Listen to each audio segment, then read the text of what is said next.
নমস্কার বন্ধুরা, আশা করি সবাই ভালো আছেন। ভীষণ গরমের দিনেই বলুন, খুব বৃষ্টির দিনেই বলুন, আবার কনকনে শীতের দিনেই বলুন, যে কোনো ধরনের পকোড়া কিন্তু আমাদের সবারই খুবই পছন্দের।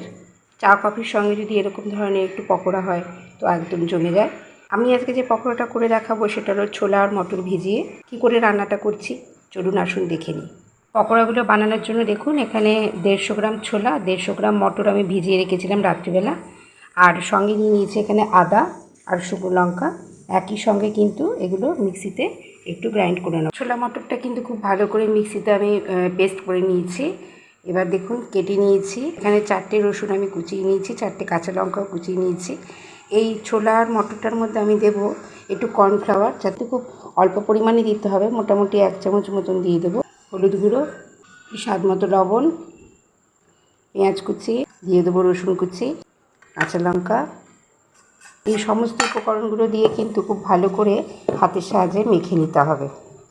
পকোড়াগুলো ভাজার জন্য দেখুন আমি কড়াইতে দিয়ে নিয়েছি রাইস ব্রাউন অয়েল। এবার তেলটা গরম হওয়ার সাথে সাথেই কিন্তু আমি এক একে পকোড়াগুলো ভাজার জন্য দিয়ে দেবো।